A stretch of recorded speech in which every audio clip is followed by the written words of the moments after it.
తమిళనాడు ముఖ్యమంత్రిగా విజయ్ ప్రమాణ స్వీకారం 2 రోజులుగా మెయిన్ స్ట్రీమ్ మీడియా న్యూస్. కానీ ఆ ప్రమాణ స్వీకారానికి ఆయన కుటుంబం హాజరు కాకపోవడం సోషల్ మీడియా న్యూస్. విజయ్ కుటుంబం ఈ ప్రమాణ స్వీకారానికి ఎందుకు హాజరు కాలేదన్న దానిపై 2 రోజులుగా సోషల్ మీడియా హోరెత్తుతోంది.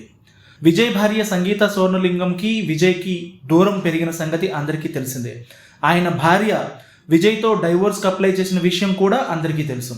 వేరే మహిళతో కలిసి ఉంటూ తమ వివాహ బంధాన్ని విచ్ఛిన్నం చేశాడని ఆరోపిస్తూ విజయ్ నుంచి విడాకులు కావాలని సంగీత ఈ ఫిబ్రవరిలో కోర్టులో పిటిషన్ వేశారు. దంపతులుగా విడిపోయిన ముఖ్యమైన సందర్భాల్లో కలవడం, పిల్లల కోసం కొన్ని ఫంక్షన్లకు అటెండ్ అవ్వడం అనేది చూస్తూనే ఉంటాం. విడాకులకు అప్లై చేసినా ఇప్పటికీ ఆమె విజయ్ భార్యనే.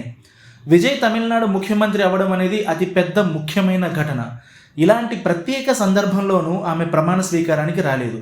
ఆమెనే కాదు, వాళ్ళ పిల్లలు జాసన్ సంజయ్, విజయ్ కుమారుడు జాసన్ సంజయ్, అలాగే విజయ్ కుమార్తె దివ్య సాషా ఇద్దరూ కూడా రాకపోవడం పెద్ద చర్చకే దారితీసింది. వీళ్ళు రాకపోవడం అన్న విషయం పక్కన పెడితే ఈ ప్రమాణ స్వీకారానికి మరొకరు రావడం కూడా పెద్ద వార్తగా నిలిచింది. విజయ్ కుటుంబ బంధం విచ్ఛిన్నం కావడానికి కారకురాలు అనే ఆరోపణలు ఎదుర్కొంటున్న త్రిషా కృష్ణన్ అటెండ్ అవ్వడం మరింత దుమారాన్ని రేపింది.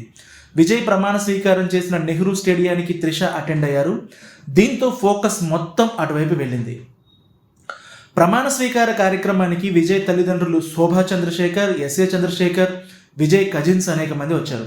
కానీ భార్యా బిడ్డలు కూడా వస్తే ఈ కార్యక్రమానికి నిండుదనం వచ్చి ఉండేదని కొంతమంది ఫ్యాన్స్ బాధపడ్డారు. ప్రమాణ స్వీకారం తర్వాత దీని గురించే చర్చ నడిచింది. విజయ్కు వైఫ్ రాలేదు కానీ కావలసిన వాళ్ళు వచ్చారంటూ, రాజుకు రాణి వచ్చిందంటూ ఇలా రకరకాల కామెంట్లు సోషల్ మీడియాలో వచ్చాయి. విజయ్ ఫ్యామిలీని దూరం చేసి త్రిష ఈ ఫంక్షన్కి ఎలా అటెండ్ అవుతుంది అని ప్రశ్నించిన వాళ్ళు కూడా ఉన్నారు. మొత్తానికి పాజిటివ్, నెగిటివ్ కామెంట్లు చాలానే వచ్చాయి. అయితే ఈ విషయాలన్నిటిని పక్కన పెడితే కొన్ని నెలలుగా విజయ్కి సంగీతకు మధ్య దూరం జరిగిందన్న విషయం బహిరంగంగా అందరికీ తెలిసింది. వాళ్ళిద్దరూ చాలా కాలంగా దూరంగా ఉంటున్నా పబ్లిక్గా ఆవిడ బయటకు వచ్చి చెప్పింది. అయితే ఇంత గ్యాప్ ఉన్న తర్వాత ఆమె వస్తుందని ఎవరూ పెద్దగా అనుకోలేదు. కానీ కనీసం పిల్లలు వస్తారని ఆశించిన వారు ఉన్నారు. విజయ్ కుటుంబానికి దూరం కావడం పిల్లలకు కూడా నచ్చలేదని, వారు కూడా ఆయనను ద్వేషిస్తున్నారనే సంకేతాన్ని ఇది ఇచ్చింది. ఎందుకంటే విజయ్ పిల్లలిద్దరూ పెద్దవారే. తండ్రి విజయం సాధించిన తర్వాత వాళ్ళిద్దరూ కనీసం రెస్పాండ్ అవ్వలేదు. ఎన్నికల సమయంలోనూ తండ్రికి మద్దతుగా మాట్లాడలేదు.